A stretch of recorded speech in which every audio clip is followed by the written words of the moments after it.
আর আমি মাছ খাইতে এই জায়গায় জমা হয়েছে সব।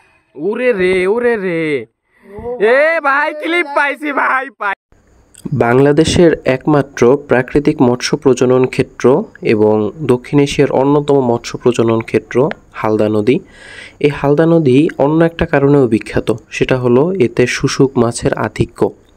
আমরা সাধারণত যে সমস্ত নদীতে শুশুক মাছ আছে বলে জানতে পারি, সেগুলোয় সরাসরি শুশুক মাছের তেমন একটা দেখা পাই না।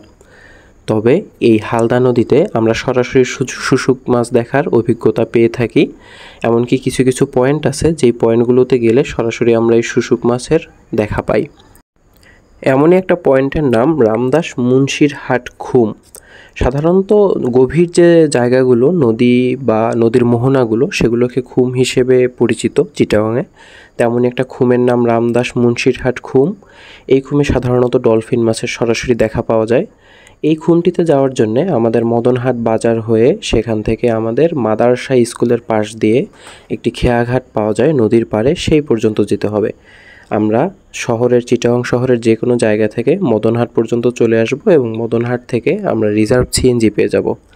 এখানে যাওয়ার সময় সিএনজিগুলোর ভাড়া মোটামুটি কমই থাকে, 120 থেকে 150 টাকায় পাওয়া যায়। তো আমরা একটা সিএনজি রিজার্ভ করে নিই এখান থেকে এবং সিএনজি যোগে আমরা চলে যাই মাদারসা স্কুলের বাজার থেকে একটু সামনে নদীর পাড় পর্যন্ত।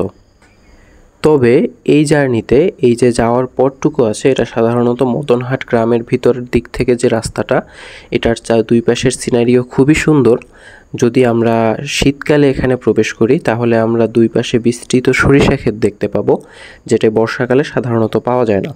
তবে বর্ষাকালেও সাধারণত ধান চাষ হয়, এই জন্যে আমরা ওই সৌন্দর্যটা পাই না যেটা শীতকালে পাই। যাদের সরিষা ক্ষেত খুবই পছন্দ বা সরিষা বাগানে ছবি তুলতে চান, তারা চলে আসতে পারেন। এখানে কিছু দূর আগালে আমরা একটা নদী পাই, একটা উপনদী, যেটাকে আমরা বোয়ালিয়া খাল হিসেবে চিনি। এই খালটি সাধারণত বোয়াল মাছের জন্য বিখ্যাত। বলা হয়ে থাকে প্রতি সিজনেই এখানে 20 কেজি থেকে 30 কেজি ওজনের বোয়াল মাছ পাওয়া যায় প্রতিনিয়ত। এবং আমাদের সিএনজির যে চালক ছিলেন, তিনিও আমাদের এই ভিত্তিক অনেক গল্প শোনাচ্ছিলেন যাওয়ার পথে পথে। আমরা সিএনজিওয়ালা মামার সাথে গল্প করতে করতে এবং রাস্তার দুই ধারের সৌন্দর্য দেখতে দেখতে এবং বোয়ালিয়া নদীর রূপ দেখতে দেখতে অনেকটা পথ এসেছিলাম এবং এভাবেই আমরা একটা পর্যায়ে পৌঁছে যাই আমাদের কাঙ্ক্ষিত গন্তব্যে বা হালদা নদীর সেই পাড়ে। সিএনজি থেকে নামার পরেই আমরা সর্বপ্রথম দুই পাশে অনেকগুলো জলাশয় দেখতে পাবো, যেগুলোয় সাইনবোর্ড টানানো থাকবে। এই জলাশয়গুলোতে সাধারণত হালদা নদী থেকে সংগ্রহ করা যে ডিম থাকে, সেই ডিমগুলোর বাচ্চা ফোটানো হয় এবং পরবর্তীতে এই বাচ্চাগুলো বিক্রি করা হয় বিভিন্ন জায়গায়। নদীর পাড়ে প্রচুর নৌকা থাকবে, নৌকার মাঝিরা আপনাদের সবাইকে নেয়ার জন্য ডাকাডাকি করবে।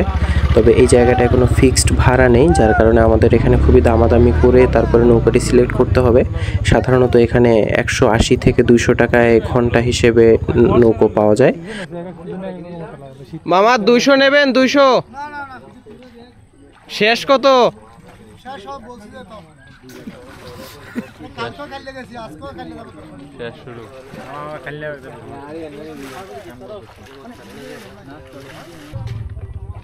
রাজি হয়ে গেছে। চলো চলো তাহলে চলো। কই 200 টাকায় 1 ঘন্টা ঘুরাইবে।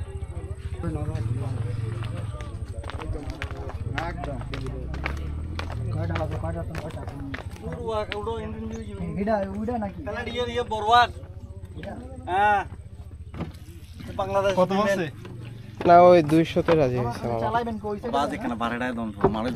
মামা। ওরা আমারে ঘুরাইতে আনছে মামা, ওদের থেকে যা নিতে পারেন। আমার ওই দাম করে দেয়ারটা আমি দিছি।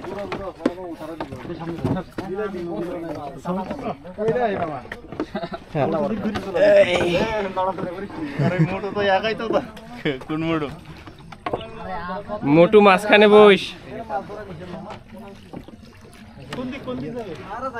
মামা পুরাটাই ঘুরাবে, সমস্যা নাই মামা। শুশুক দেখবো আমরা।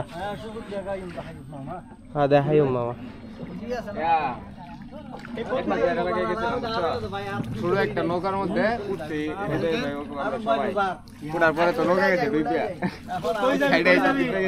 না, এইবার আর রিস্ক নেই, ওয়াটার প্রুফ ক্যামেরা নিয়েছি। তোমরা নৌকা ডুবাবা, সাঁতরা একটু। এরপরে শুরু হয় আমাদের অপেক্ষা। আমরা অনেকক্ষণ অপেক্ষা করতে থাকি, নদীর বিভিন্ন জায়গায় ঘুরতে থাকি এবং একটা পর্যায়ে আমাদের সেই কাঙ্ক্ষিত যে চ্যানেলটা সেখানে চলে যাই। মূলত আপনি যদি জায়গা চেনেন তাহলে আপনার শুশুকের দেখা পাওয়ার জন্য খুব বেশি সময় লাগবে না। তো আমাদের ক্ষেত্রে ব্যাপারটা সেম হয়েছিল। আমাদের ভিতরে কয়েকজন দক্ষ মানুষ থাকার কারণে আমরা অল্প সময় জার্নি করেই নির্ধারিত স্পটে চলে যাই এবং আমরা অপেক্ষা করতে থাকি সবাই শুশুক দেখার। অধীর আগ্রহের এই অপেক্ষা প্রহর যেন শেষ হচ্ছিলই না।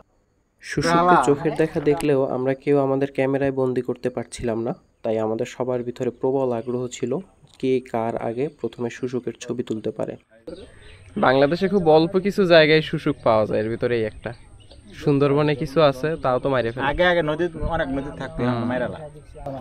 এই নদীটি সম্পূর্ণ দূষণমুক্ত হওয়ায় এবং সম্পূর্ণ জলযান চলাচলের আওতার বাইরে থাকার কারণে অনেক প্রাণীর দেখা পাওয়া যায় এখানে, যেগুলো সাধারণত আমরা অন্যান্য জায়গায় পাই না।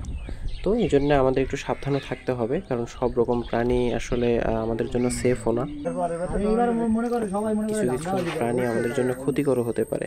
তেমন কিছু প্রাণীর দেখা আমরা পেয়েছিলাম এই জার্নিতে, তবে আমরা খুবই সাবধানে ছিলাম যে আমাদের তেমন কোনো সমস্যা হয়নি।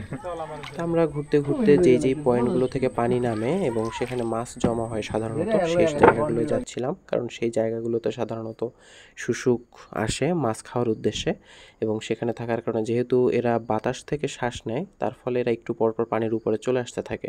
আমরা সেই লোভে অপেক্ষা করতেছিলাম যেন তারা উপরে আসলেই আমরা আমাদের কাঙ্ক্ষিত চোখের দেখাটা দেখতে পারি এবং যদি না তার একটা ছবি বা একটা ভিডিও নেওয়া যায় তাহলে তো আমাদের খুশির আর মাত্রাই থাকে না।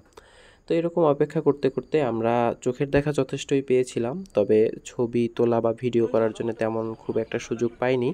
অল্প কিছু ক্লিপ আমরা পেয়েছিলাম যেগুলো খুব ভালো রেজুলেশনের হয়নি, তাই আমরা সেগুলো রেখে দিয়েছিলাম।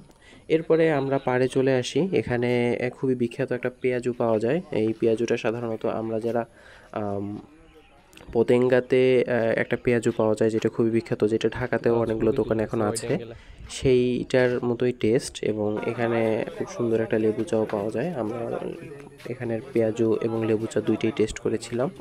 পেঁয়াজুটা গরম গরম খুবই ভালো লাগে এবং বিশেষ করে এই পেঁয়াজুর সাথে এরা যে একটা সালাদ দেয়, সালাদটাও খুবই টেস্টি এবং আপনি বললে আপনাকে গরম গরম এখানে আপনার চোখের সামনেও ভেজে দিবে। এবং সত্যি বলতে এখানে এরকম সামনে প্রবাহিত একটা বিশাল নদী, তার পাড়ে বাতাসে বসে গরম গরম পেঁয়াজু খাওয়ার আসলে খাবারের স্বাদ কয়েক গুণ বাড়িয়ে দেয় চারপাশের সারাউন্ডিংস পরিস্থিতিটা বা চারপাশের যে সিনারিও সেটা।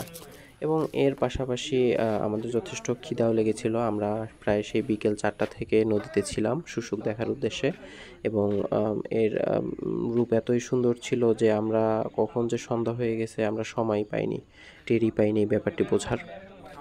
তো এরপরে আমাদের পেঁয়াজু পর্ব শেষে আমরা এখানে চা খাই নদীর পাড়ে। আসলে সত্যি বলতে এটা একটা অন্যরকম অভিজ্ঞতা, মনে রাখার মতো অভিজ্ঞতা। আপনার হাতে একটা চায়ের কাপ থাকবে, সামনে বিশাল নদী থাকবে, সেই নদীতে নৌকা চলে এবং সেখানে আপনি একটু পরপর শুশুকের উপরে পানির উপরে ভেসে ওঠা দেখতে পারবেন। এটা আপনার লম্বা সময় মনে রাখার মতো একটা স্মৃতি হয়ে থাকবে। এখানে আমাদের কয়েকটা ক্লিপ যুক্ত করা হয়েছে। আমরা যে শুশুকগুলো দেখেছিলাম সেগুলো, সাধারণত ছবি ততটা